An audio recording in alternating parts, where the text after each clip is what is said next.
Mike Bohn here with Anthony Smith on the retirement fight week, UFC Kansas City. Anthony, how's it going, man? It's going good. Just a regular fight night. Yeah, it's been fun. I'm having a good time. Yeah, I mean, thought you would ever lay the gloves down in Kansas City. That's kind of a interesting spot for you, but I feel like it's like suiting for you. It is. It's kind of fitting, right? Yeah. I fought here as an amateur. I've fought here. This was kind of the jump start to my, my second kind of resurgence in my career was right here in Kansas City. I spent a lot of time here anyway. So, yeah, it's perfect. It's as close as I can get to home, and I appreciate that. Yeah, we too bad we missed out on the Lincoln event, right? I feel like that's like when I think back on the career, and as we're thinking, I'm like, damn, that's one of the bigger what ifs for like Anthony. I wish he got that fight at that time. It feels like it was all perfect for you, and then the world blew up. Yeah, the world kind of fucked me there. Yeah. No, it's wild. But anyways, man, I mean, yeah, it seems like you're obviously just taking this right in stride, a normal fight week. I'm sure you're getting tired at this point of being asked about, all the retirement stuff, or are you kind of embracing it as like the last time I'm doing all these kind of individual things? Yeah, I mean, I'm just embracing it. It's the it's the last time as an athlete I even get to sit here and have this conversation with you. Yeah, it's been fun, and I get it. People are curious. I'm in a really unique situation where guys don't always get the chance to kind of live and breathe in their retirement fights and all of the things that come along with that. So I feel really fortunate. I get to say the goodbyes in the way that I want to, even though I'll still be around. But as an athlete, this is the last of a lot of different things. Some of them good, some of them bad. I'll miss these kind of interactions. I won't miss the weight cut shit so much. So it's good and bad.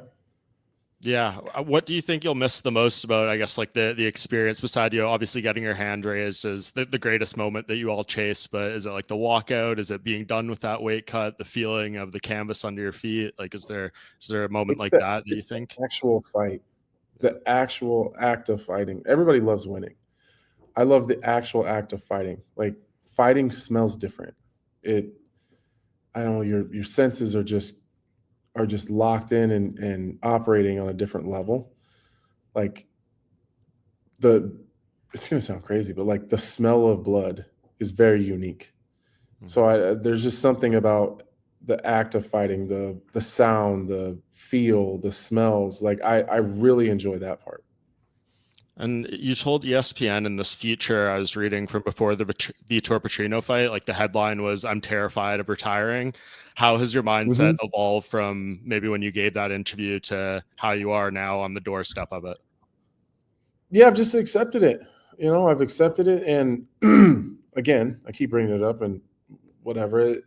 Scotty dying changed it for me. It changed it because this isn't something that I want. This isn't like, I'm actually having a fairly fun week, but this isn't something I want to get used to, having fights with that missing piece in our crew. Like even the night times are a little bit different. Where instead of sitting around and listening to him snore when he falls asleep randomly, like we're telling funny jokes about him. You know what I mean? Like it's just different. So it feels different. So I don't feel like I'm leaving something that I've had for a long time because this is totally different.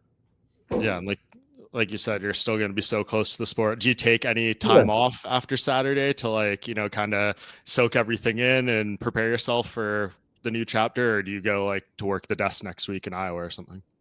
No, I'm skipping the Iowa one, but I'm right back on. I'm in Canada in May. What's that? May 8th or 9th or whatever 2 weeks, is. pretty much. Yeah, so I'm right back at it in 2 weeks. Hopefully you're going to show me around your country and we'll have a good time in Canada, but we're right back at it. Yeah, Montreal is a great city, especially this time of year, not in the middle of the winter. So I think we'll have a little better of a time there. What did we do, Toronto in like November or something? It was beginning of January of last year. It was awful. It was the coldest place on earth. It was, and it was like the coldest week of the winter that we had too, of course. So that's usually how it goes. Yeah. So I guess right into it, do you think this makes it all easier for you doing the podcast and all that stuff? Like, is it going to feel like some sort of adjustment, or you're just leaving one element of this whole thing behind? Yeah, I'm just leaving one part of it behind. It's just one.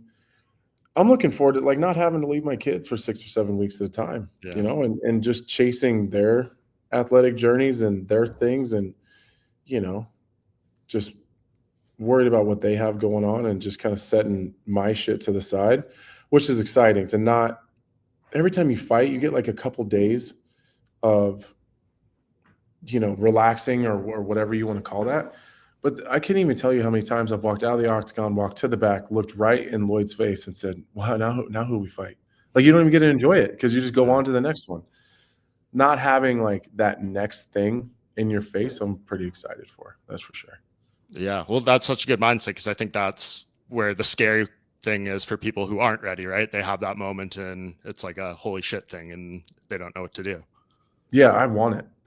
Yeah. I tell people all the time, there's sometimes I wish I was homeless for like 4 days. Like, you ever seen a homeless person that looks really upset?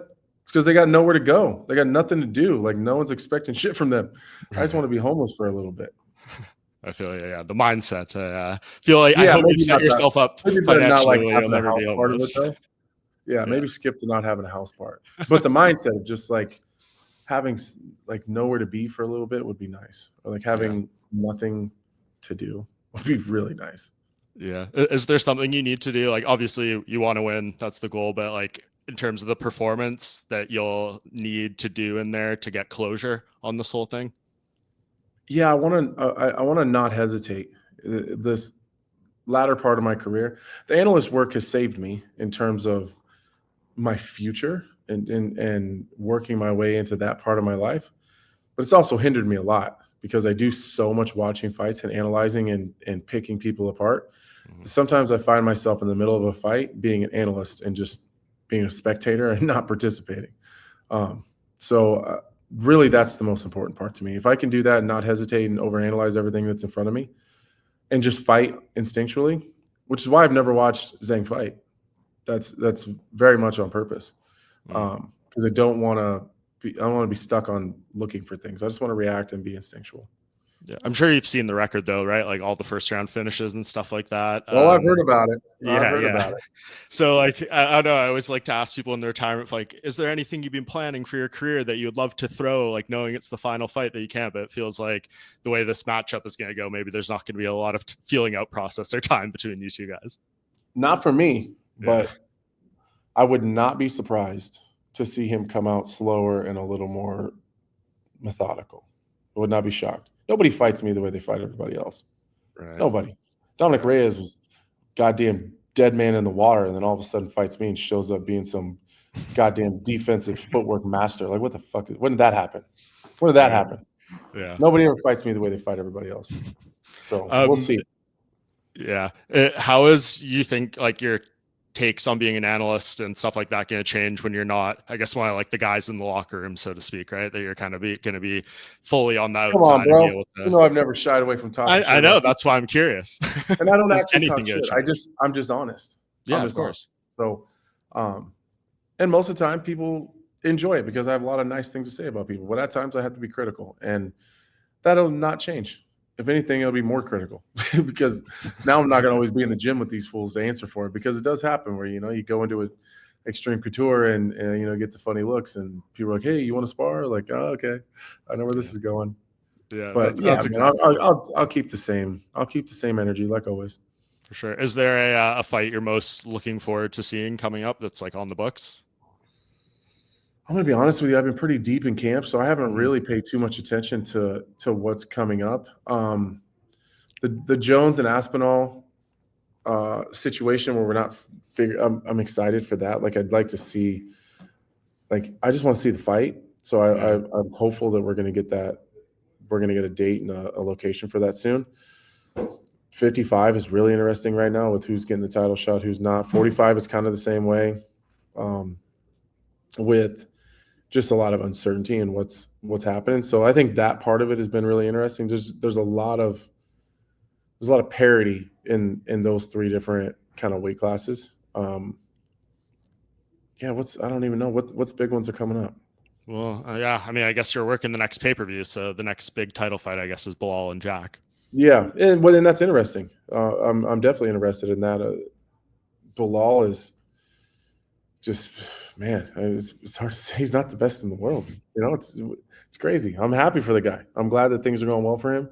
I am interested to see Sean Brady and kind of what's going to happen there, because I do believe that the biggest threat to Bilal is Sean Brady. I know that they fought already and it didn't go necessarily Brady's way, but I don't know Sean Brady. I've never had a conversation with him ever. But I can't imagine that one doesn't drive him crazy, because that's not who I know him to be as an athlete, breaking him down and really analyzing him all these times. So, but Jack Della Maddalena is a goddamn monster. So if that guy puts too many hands on you, you're going to fall down. So that's interesting. But if Bilal does get through Jack, man, I'd be really interested to see him and Sean Brady run that back again. It's a really interesting, fun matchup for me that I feel like I got a little bit cheated on the first time. Yeah, I was looking forward to like some more grappling and wrestling and seeing who was going to really implement their will in that fight, and Sean Brady just didn't seem to show up.